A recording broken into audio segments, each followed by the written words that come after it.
In the next few minutes, you'll learn how to get ChatGPT to summarize a long, messy report into a clean one-page brief, draft a polished email in your own tone, turn a pile of customer feedback into a clear positive, negative, and neutral breakdown, plan a whole project day by day, even rewrite the same message for completely different audiences. No endless back and forth, no frustrating generic results, no guesswork. All of it comes down to one thing: learning to talk to AI in the language it understands best. And that's exactly what we'll cover today.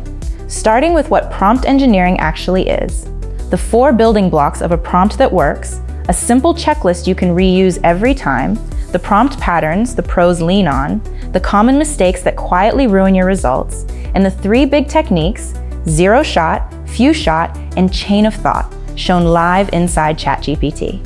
If you're a working professional, this might just be the video that jumpstarts your prompting journey. And no, you don't need to code or have any tech background to do any of this. So without further ado, let's get started. Prompt engineering is as much an art as it is a science. A very creative line. We'll come back to this once we understand what is actually prompt engineering. Prompt engineering is made up of 2 words: prompt and engineering. Prompt is nothing but a detailed set of guidelines or instructions given to the LLM or generative model to do a task. Engineering is developing iteratively a task-specific prompt to enable the generative models or LLMs to output a perfect or near-perfect outcome that you have focused for. So if you see, prompt engineering is an iterative process. How? First is the idea that comes to you, that you want this. Then you have prompt. You design a prompt. Then there are results. You give that to your model, your ChatGPT, okay? And then you have to test. You have feedback. So basically, it's a process, an iterative process. Now, once you have the prompt and you have the results, you might be not very much satisfied with the result. This is where you develop or you have a conversation with your ChatGPT, with your model, and enforce or reinforce the model to give you a good result, a good output, which is what you want. For example, if you have a task on code generation, now a specific problem statement can be solved through various methods. For example, you want to output palindrome. Palindrome can be done by brute force. Palindrome can also be done by recursive method, recursion. For example, when you give ChatGPT a prompt, it will first give you a brute force method. You have to keep on instructing and providing an attempt or providing a prompt to ChatGPT so that it gives you an optimized version for your code. This is an example for code generation. Similarly, suppose you have content creation. You want to create content, and your content that you want to create is directed towards a specific target audience. Now, when you give ChatGPT a prompt, the results it will show you, that might not be satisfying enough. You have to tell your ChatGPT or your generative model iteratively what you want. Give them feedback. For example, you have not received a good output. What will you tell your ChatGPT? For example, this is not I want. Please generate the output based on my target audience or based on my feedback provided. That's where your feedback or test comes into picture. You have to have a conversation with your generative model. Or, for in this case, if you say ChatGPT, give them feedback, constant feedback. It is good, it is bad, it is what specific part you want it to be changed. All these things are an iterative process. That's why we say prompt engineering is an iterative process, based on the guidelines or the detailed set of instructions that you provide for a specific task. Now let's go back a bit. We said when we started about prompt engineering that it is an art as it is a science. How is it an art? It is an art because when you conceive an idea and when you write a prompt, it is your creativity which comes into the picture. However, the science part comes in when you provide your generative model, or LLM, or in this case, ChatGPT, the prompt, and it gives you the result. Because in the back end, there is something called generative models. There is something called different transformers or architectures that are going into the picture where billions of parameters are playing a role to give you this result. That becomes your science part of it. That's why prompt engineering is a combination of both an art and science. Now that you have understood what prompt engineering is, let's go and see the main element of prompt engineering, that is prompts, without which generative model ChatGPT will not work. Prompts are constituted, or they contain, two parts. Majorly, that is parameters and structure. What will be the structure and what will be the parameters of your prompts? When you design it, you have to think so that you have an optimized result. Now, structure is one thing that we'll talk more about. And parameters, here, let me explain. I have only selected a few parameters. You can search more. There are more parameters on which prompts work. Majorly here, we are highlighting only 3 parameters, that is temperature, top P, and max length. Temperature is the randomness that comes into the picture when you provide that parameter to your prompt. It ranges from 0 to 1. And if you want your model to be creative and generate creative answers or generate creative outcomes, your range, or you set your temperature to 0.7 to 0.8. However, in tasks such as code generation, you don't need creativity, so you can set your temperature to 0 also, where you do not want creativity. Now, top P is actually kind of same as temperature. It also has creativity. Top P is the top probability that it selects from. So you have a generative model. It generates results. Based on your prompt, now there can be n number of results. How does that model decide what to put as an output for you? Here, top P comes into the picture. More the top P, more you have different creative answers. So low for factual, high for diverse. Last is max length. Again, it is written, manage your response length. This parameter is to control the cost of your generative model as well. So now you have understood what is prompt engineering, what is a prompt, and what are the 2 main components of your prompt, that is parameter and structure. Now let's see components of a good prompt. What we mean by good prompt is that your ChatGPT, your generative model, gives you a good output, your good outcome, and you have less feedback for your ChatGPT or generative model. Now let's see. The first, or I would say the first 2, are context and instruction. These are interchangeable, how you want to design your prompt. If you want to keep instruction first and then context in your prompt, you can do the same. If you want to keep the context first and then instruction, you can do the same. Context is additional information that you want to provide to your model. Instruction is a specific task that you want your model to perform. For example, if you want to summarize some text, that is your instruction. Summarize your text. Summarize this text. Context is why you want to summarize. What is the outcome you want to achieve? For example, Tesla, there you are providing an instruction to summarize, but the context is that you want a business report. From a business report, you want what is the profit from 2020 to 2023. So that is the context that you need to set. Why do you want this? Why is it needed? Next is the input data. What is your input data? For the example, Tesla example, the input data is your business report or business article that you will provide to ChatGPT. An output indicator is what, how, what, and how you want as an output. For example, you want in a CSV format your output. Suppose you want in a tabular format, or you want in a graphical format. So you have to tell what kind of output or what format of output you want. So these are the 4 components of a good prompt. If your prompt consists of these 4 things, you are enabling your generative model, your ChatGPT, to give you better and good results. Now let's see an example. Here we will see sentiment analysis. We are setting up a context. It is written, act as an analyst.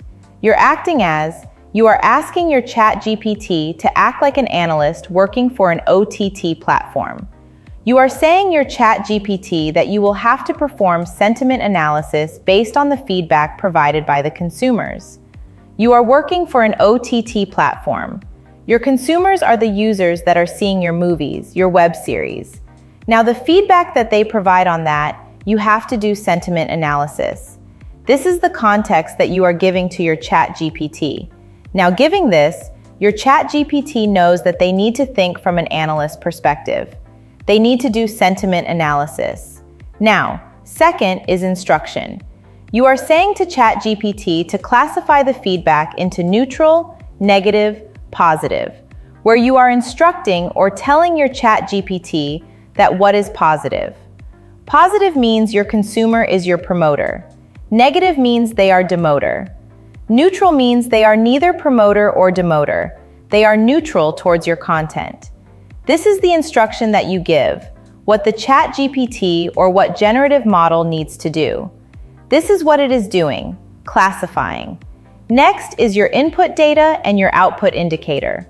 Before that, let's see an example. A good prompt, while you are giving a good prompt, if you give examples for your generative model, here in this case we are using ChatGPT, if you give them an example, they will learn from this example and train your input data to give the output.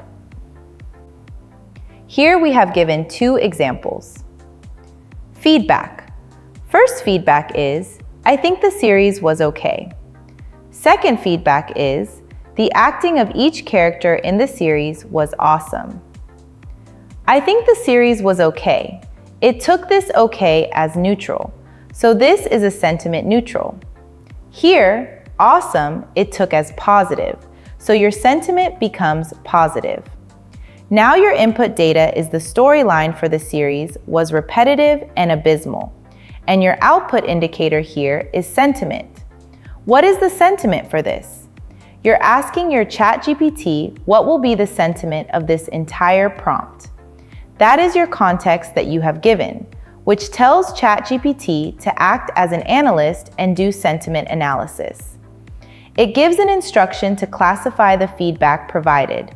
That is your input data, and classify that feedback into positive, negative, and neutral.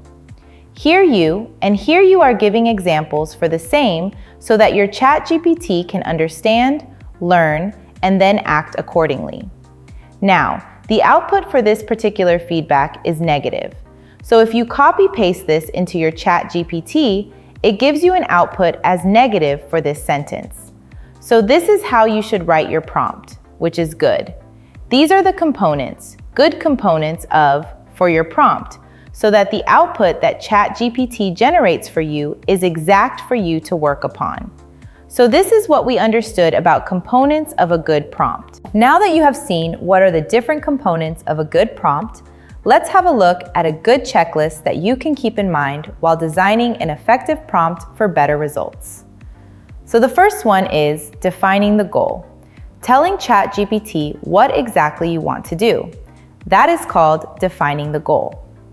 Next is detailing out the format.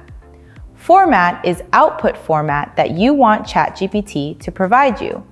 For example, as I told you previously, it can be a table, paragraph, list, CSVs, anything that you want. And you can give it in a priority order also. Ask ChatGPT to give you in a priority order if you are working on such content. Next is creating a role. If you remember the previous prompt that we discussed while learning about components of a good prompt, we told, as a context, act like an analyst. That is creating a role so that ChatGPT assigns or processes based on your request, based on that role that you have asked. Next is clarifying who the audience is, or clarify who the audience is. You are telling ChatGPT, please generate the output based on the demography of my audience whom I am catering to. It can be beginner level, intermediate, advanced, if you are creating any content. If you are creating code, it can be foundational, functional, expert, based on the audience. It can also, if you're a teacher and you are using ChatGPT, you can specify, I want to teach fractions from a 6th class learner perspective. Or if you want to create content, or if you are working on something and you want to make someone understand that particular concept. For example, I want a 10-year-old to understand what is prompt. How would I make that particular learner understand? That kind of clarity, that kind of clarifications, when you put in your prompt, what is your target audience? It will generate tailored feedback, tailored outputs for your prompt. Next is giving context. You are giving every possible additional information for ChatGPT in your prompt so that the purpose of your request is clarified to ChatGPT and the response that it generates is what you want. Next is giving examples. We saw in the previous components, while we were understanding components, that giving examples trains your ChatGPT or makes it understand that what you want, and it learns from it to produce accurate results. Next is specifying the style. It can be communication style. If you are working with a brand, it can be how your brand works. Communication style such as informal, formal, what do you want to do, so it's suitable for your response. Next is defining the scope. When you outline the scope with specifications, besides giving context and examples, ChatGPT operates within those parameters. For example, temperature. When you are telling, I want to be creative, my temperature is this, I want my top P to be this, you are defining the scope for your ChatGPT. Applying restrictions. Restrictions become your what is supposing length that you want, the output length, the token length that you want. There is a restriction, but what is that you want? When you apply those restrictions, that constraint will create right boundaries for ChatGPT to produce relevant responses. So all these are checklists that you can keep in mind. Again, these are all pointers in your checklist revolve around all the components of a good prompt that we have already seen. But as a checklist, you can keep in mind that these are my pointers which I can follow when I'm designing my prompt. So this is how you can write a good prompt. So now let's understand what are the different prompt patterns. One is your persona patterns. Act as X, do the task as Y. As a yoga instructor, create a beginner-friendly routine for joint mobility. For example, this is your persona pattern. Next is your audience persona pattern. For example, in the previous bit I told, explain this concept. Supposing the prompt, explain prompt to me, assume that I am a 10-year-old child. Or another example that is there, explain the importance of eating greens. Assume I am a skeptical child.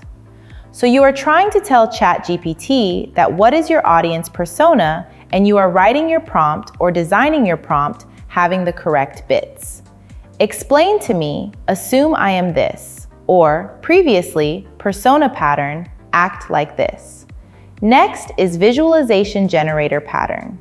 Now I have a tool, I want to generate data, for example, and provide that data to my tool. So it can generate X that can be provided to tool Y for visualization, for data analysis, for anything.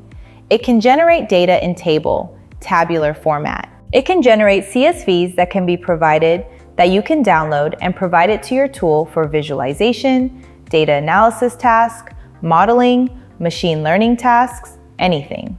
So these are the first three prompt patterns: persona pattern, audience persona pattern, visualization generator pattern. Now let's see the next pattern, that is recipe pattern. For example, you want to do X task, but to perform this X task, there are steps or subtasks A, B, and C. So I want ChatGPT to have a complete itinerary generated for me if I am traveling from Bangalore to Darjeeling, and from there I can take a train or a cab to Darjeeling. Now based on this, I am telling ChatGPT to complete my itinerary. This is a recipe pattern where you want to do an X task, and you know that A, B, C are the subtasks or the steps that are necessary for you to do that X task. So this is the recipe pattern. Next is your template pattern where you provide, or as a user I provide, the ChatGPT or generative model with placeholder, with a template and placeholders so that my output, ChatGPT, fits my output in those placeholders. For example, I want a day-wise travel itinerary if I am visiting Paris. I am telling ChatGPT to generate day-wise travel itinerary for visiting Paris. Now my placeholders are day for the day of the travel. Supposing Monday. Location in Paris, what location I'm traveling to. Activity, what in that location I plan to do. Time, what is the best time or best part of the day to travel or to go there. This is my entire template and how I want the output. It's indicated for day, visit, location, at time, for activity.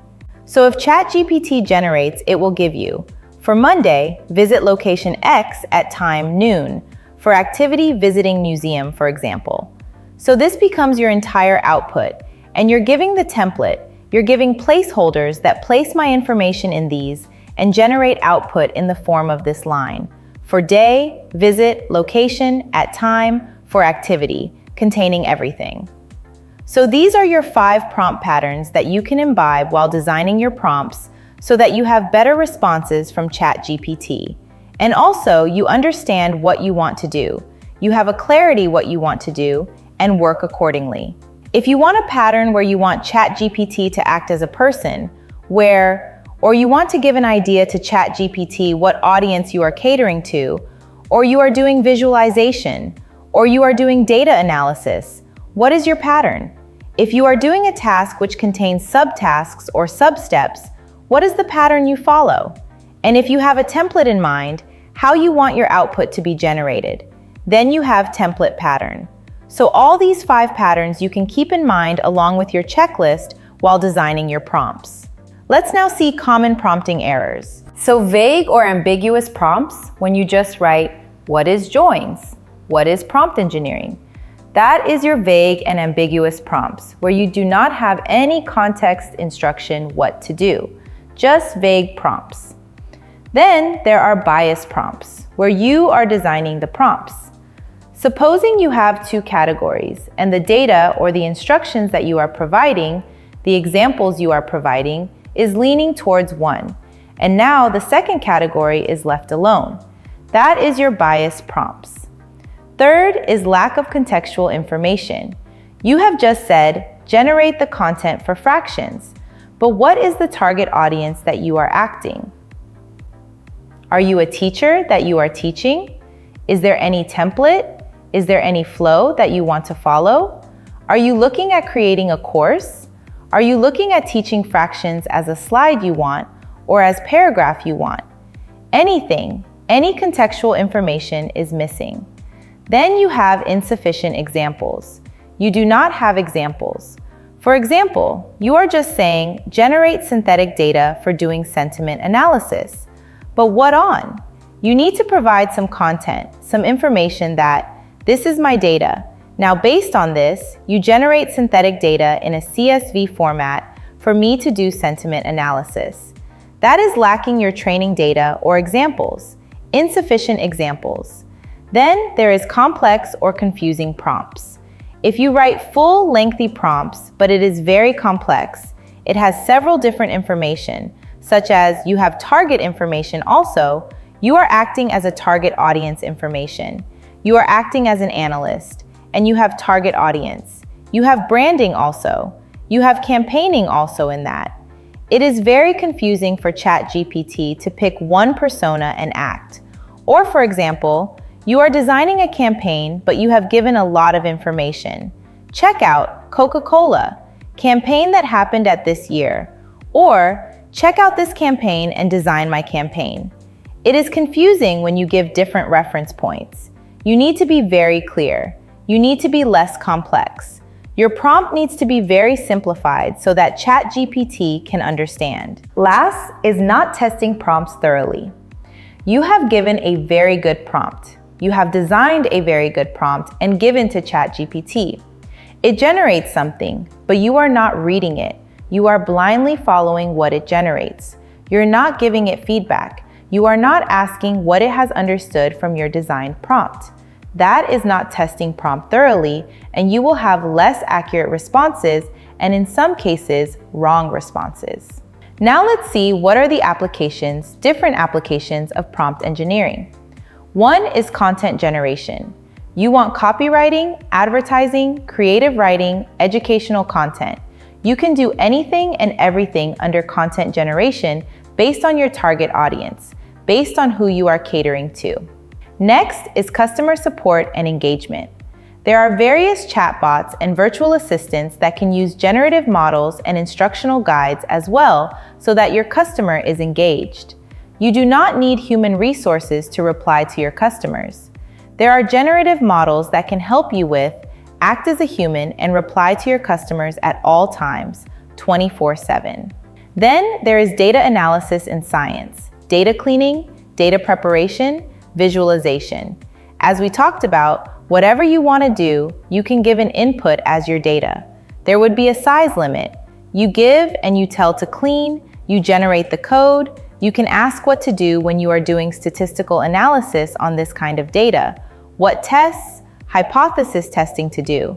So all these come under data analysis and data science. Then application comes under code generation and software development. That is automating your code writing, debugging, document generation, documentation. So all these, using ChatGPT or generative models, they can make your life easy. They can generate a code for you, whatever you are looking at. But you have to be very specific. You have to be very clear what you want so that your output, your response from ChatGPT, your generative models are customized based on your prompts. Next is research and information retrieval. Like for example, text summarization, question answering, anything and everything. You can give links as a context and tell that, okay, these are the specific researches done in this field. Based on this, give me your hypothesis. What next can be done? For example, next is machine translation, information sharing, internal communication, anything related to machine translation. Then sentiment analysis, consumer feedback analysis, brand management, marketing, all these things using sentiment analysis can be done. And prompt engineering is used to create tools for this. Other domains include healthcare, where you can do diagnosis. You can create a system using generative model to diagnose a disease. And you can design prompts that, okay, my patient is this, it has a history of this, now these are the symptoms, what is your diagnosis? Manufacturing. In manufacturing, if you want to supply your manufacturing and your suppliers, you create an LLM. You create a generative model where your users, your employees, can ask, if I'm manufacturing this, if I have to transport here, what to do, what not to do, everything. The mesh, the network that you have in manufacturing industry, if it can intake and give you output results based on your prompts. Then comes security.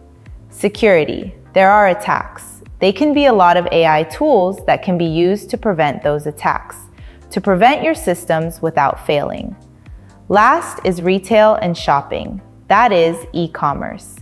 In your OTT platforms or shopping, e-commerce, Myntra, different websites, Amazon, they can use generative models to intake all these things. And you prompt that, okay, I want this, and it helps you with retail and shopping. So these are the various applications for prompt engineering.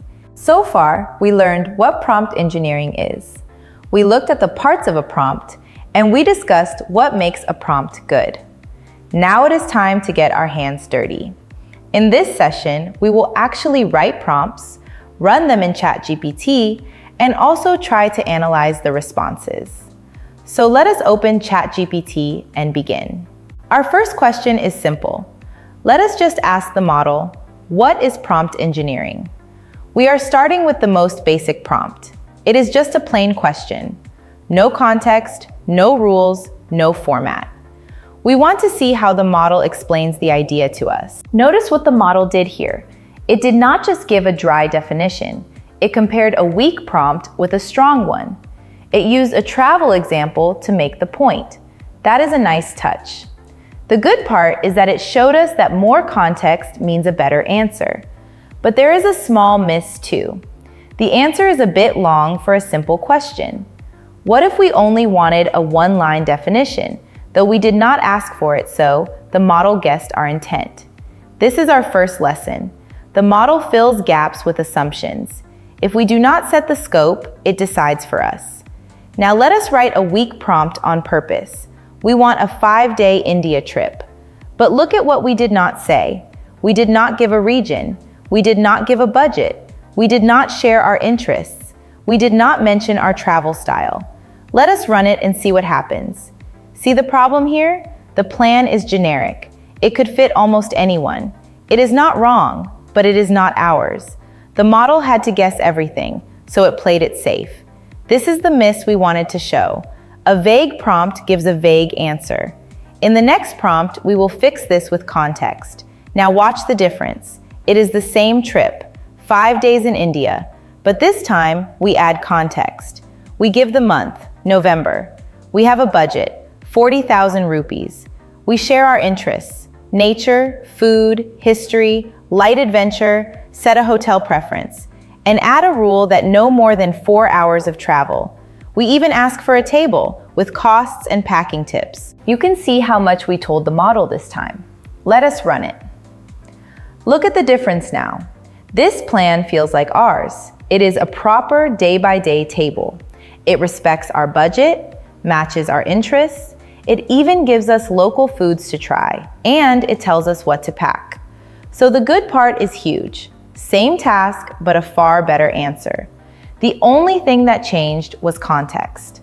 That is our big lesson for today. Now, a few honest mistakes to watch. 5 days is tight for so many interests, so the model may pack the days a bit too full. This teaches us something useful. Context makes the answer much better, but it does not make it perfect. We should still review and refine. Now let us try summarizing. We give the model a short passage and set a clear limit of 3 to 4 sentences. That number is our first bit of control. Let us see the summary. This is a clean summary. The model kept the key facts: the name, the petals, the fragrance, the biodiversity. It dropped nothing important. It also fixed the flow of the sentences. So the good part is strong here. The limit we gave worked well. That is the takeaway. When we ask for length, the model respects it. Now let us push it. We ask the model to shorten the summary. Notice we are building on the last answer. This is a follow-up prompt. The model remembers the earlier context. Good, it got shorter.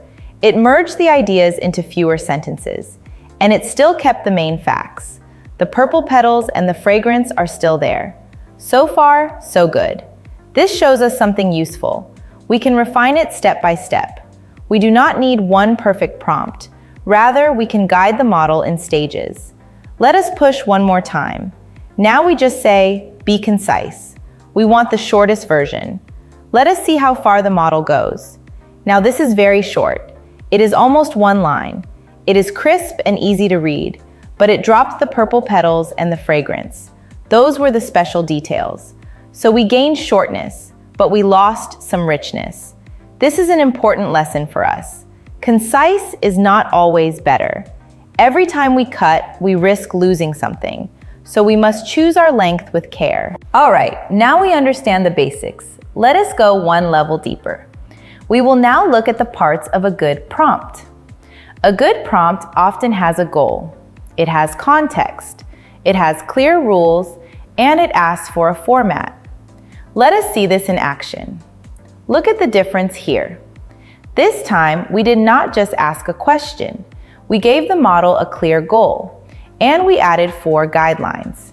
Each guideline is a small instruction. We are telling the model exactly what to cover. Let us run it. Now this is a rich answer. And notice why. The model followed each of our 4 points. It explained the concept, it covered extractive and abstractive methods, it gave real domains like healthcare and law, and it talked about AI and the future. So the structure came from us, and that is the key point. When we give guidelines, we shape the answer. This is a powerful prompt. Let us break down what we asked for. First, we gave a real article link. Second, we asked for a specific structure. It is called the Minto pyramid. The idea is simple. We start with the conclusion, then the key arguments, then the supporting details. We also told the model to stay on business impact, so we set the topic and the shape of the answer. Let us run it. This is a great example of structure. See how it starts? It gives us the main message first, the new policy, the lower import duty, the pull for Tesla. Then it lists the key arguments. Then it drops into the numbers, the $500 million investment, the 15% duty, the cap of 8,000 vehicles, the 30% EV target by 2030. So the pyramid worked beautifully. We get the big picture first, then the detail, only if we want it. The good part is the top-down flow. It saves the reader time. One thing to watch though, the model is reading a live web page, so always sanity check the numbers against the article. Models can sometimes mix up a figure. For business use, that check matters. Now let us try code generation, and notice how detailed this prompt is. First, we gave the model a role, an expert Python developer. Then we gave the exact function name. Then we listed the requirements. Then we listed the constraints. And finally, we asked for test cases. This is what a strong prompt looks like. We left almost nothing to chance. Let us run it. Let us read the code together line by line. First line, we import the re module. That is Python's tool for regular expressions. Next, we compile the pattern once. Now look at the pattern itself. The part before the @ allows letters, numbers, and a few symbols. The @ must appear exactly once. Then comes the domain name, then a dot, then the ending, like com or in. It needs at least 2 letters. Now the function. First, it checks for an empty string. It also checks for spaces. If either is true, it returns false right away. That handles our edge cases. Then it runs a full match on the pattern. If it matches, we get true. If not, we get false. Now look at the test cases. 2 valid emails pass. 1 broken email fails, exactly as we asked. So the good part is very strong here. The model followed every rule. One honest note though, no email regex is perfect. Some odd but valid emails may fail, and some strange ones may slip through. For most apps, this is fine, but it is good for us to know the limit. Advanced prompt strategies. These are different prompts or different types of prompts that exist. We are taking only 3 types: zero shot, few shot, chain of thought process. That's it. There are several more different strategies that exist, like self-consistency, tree of thought, respond, rephrase, etc. You can go and look, dive deeper into the same. Let's now see what is zero shot. Zero shot is directly instructing your model, that is ChatGPT, to perform a task without any additional examples. For example, I just say, classify my feedback into neutral, positive, and negative, and I give a line that is the input and it outputs the sentiment. That's it. This is my zero shot. Few shot is teaching with examples that we saw previously, where we gave 2 examples, and third is our input, where we are indicating how we want the output, and it gives the output for the same. So that is few shot. Zero shot is without any example, any prompt without any example, where you are only telling the instruction. That's it, no context. Few shot is giving examples for ChatGPT to learn and produce your response. Now, chain of thought. Chain of thought is designed for logical tasks. Anything logical, it is the best prompt strategy to follow. You give, in chain of thought, an example of how to do a process. For example, you are adding, you are given an example. 2, 4, then you say, 15, 4, 19, then you give an input. I want 3,150 plus 10,500. What will be my answer? You are telling how to do the process, and then you are asking in your input, what will be the output? This is very basic. There are complex problems. For example, blood relations. X is related to Y. So what will be the relation for Z with X? So all these logical questions, all these logical and complex bits is for chain of thought. Now let's see examples of these 3 prompt strategies on ChatGPT so that you understand it better, how to work with these on actual playground. Let us understand each one by doing it. First, zero shot. Zero shot means we give no examples. We just give instructions. The model uses its own knowledge. Let us see it. Here we ask for a Shakespeare-style passage, but notice we gave no example, no sample text, nothing to copy from. This is pure zero shot. The model must rely on what it already knows. Let us run it. Nice, we got a poetic passage. The old-style English is there. The grand tone is there. So zero shot can work well for known styles.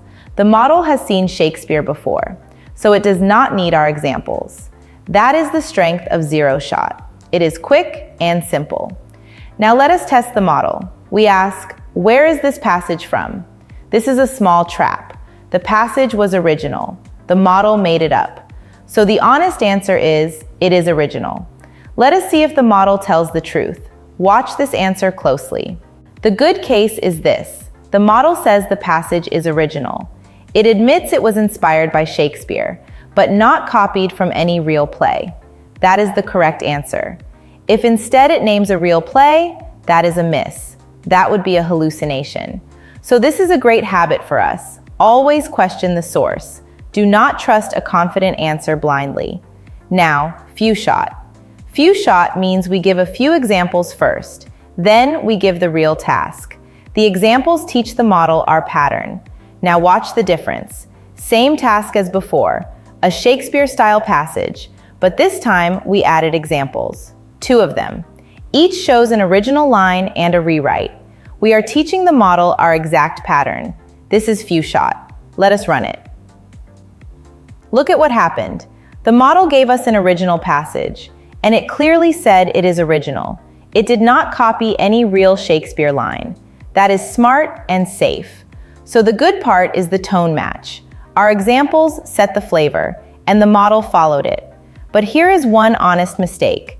Our examples showed a transformation. Original line in, styled line out. But we did not give a new line to transform. So the model just wrote a fresh passage. It did not transform anything. Now a quick everyday task. We ask for a Spanish translation. Notice we gave no example here. So strictly, this one is zero shot. Translation is easy for the model. It does not need examples. Let us run it. Good, we got a clean translation. And the model gave us 2 options. One is more formal, one is more casual and common. It even explained the difference. That extra help is a nice touch. Now here's a thought for us. What if we wanted a specific dialect or a fixed formal tone every time? Then we would add examples. That would turn this into few shot, and it would make the style consistent. So even easy tasks can benefit from examples. Let us add one more few shot example. This one is very practical. We want catchy taglines for products. So we gave 2 examples first. Each is short, punchy, and rhythmic. Then we left the last one blank. We want the model to fill it in. This is a classic few shot. The examples set the tone and the length. Let us run it. Nice. Look at the result. The tagline is short. It matches the rhythm of our examples. And it fits the water bottle. So the examples did their job. The model copied our style, not our words. That is the power of few shot. We did not explain the rules. We just showed them. This is often faster than writing long instructions. Finally, chain of thought. This one is about reasoning. We ask the model to think step by step. This helps with logic and math. Let us see how it works. This is a chain of thought. Look at the setup. We gave 2 solved examples first, and in each one we showed the reasoning, not just the answer, the steps in between. That is the whole trick. We are teaching the model to think out loud. Then we ask a new question about Alex and Brad. Let us run it. Look how the model responded. It did not jump to the answer. It walked through the steps. The only brother of Alex's mother. That means the mother's brother. That means a maternal uncle. So Brad is Alex's maternal uncle. And that answer is correct. This is the strength of chain of thought. By showing steps, we get careful reasoning. The good part is the accuracy. Step-by-step thinking reduces silly mistakes. So for logic and math, always try this style. Let us add one more chain of thought example, this time a math word problem. Look at the first example we gave. We did not just write the answer. We showed each calculation, the cost, the payment, the change. Then we ask a new question, a train and its average speed. We want the model to reason the same way. Let us run it. See how it solved this? It did not just say a number, it set up the formula first. Speed equals distance over time. Then it divided 60 by 1.5, and it reached 40 kilometers per hour. So the reasoning is visible, and that makes it easy to check. This is the big win with a chain of thought. We can see the working. If a step is wrong, we can spot it. That is far safer than a blind answer. So we learned 3 techniques. Zero shot, which contains no examples. Few shot is about a few examples. And chain of thought is a step-by-step reasoning. Each one has its place. Remember the core idea. The model is only as good as our prompt. Then we understood what are the components of a good prompt. What are the different checklists that you can follow to create a good prompt, to design a good prompt? Then we saw what are the different persona patterns that you can think of while designing your prompt following the checklist. Then we understood different advanced strategies, prompt strategies, which is zero, short prompting, few short prompting, chain of thought with examples. We saw what are the common prompting errors that can happen if you miss something. And at last, we saw applications of prompt engineering. What are the different fields in which prompt engineering can be used? So the key to becoming a proficient prompt engineer is to practice. Experiment with different prompts again and again. Give feedback to your generative models, be it ChatGPT, be it Gemini, be it any generative model. Analyze your outcomes, what response you are receiving, and giving them the feedback. Refine your techniques, refine your prompts based on the checklist that is provided, based on the different strategies. Apply. Read about different strategies and apply them. That is refining your techniques. Keep practicing, stay curious, explore various AI platforms to enhance your skills. This is how you can become a proficient prompt engineer. And that's the whole game. You saw it live. A vague prompt hands you a generic answer. The same AI gives you something you can actually use at work. If you want more step-by-step, no fluff AI breakdowns like this one, hit that subscribe button for new practical tutorials every week. Now, knowing the right prompts is a great start, but to consistently save hours every week, you need a bigger system that connects tools like ChatGPT, your spreadsheets, your email, and the rest of your workflow. That's where Great Learning's AI Native Professional program comes in. It's a live, 6-week interactive course where expert mentors give you tailored guidance to master these tools and build custom automations without needing to write a single line of code. You get the exact blueprints to automate your routine tasks so you can reclaim 10+ hours a week. The link is down in the description and pinned comment, so definitely check it out. And I've lined up a couple more videos for you right here to keep the momentum going. See you in the next one.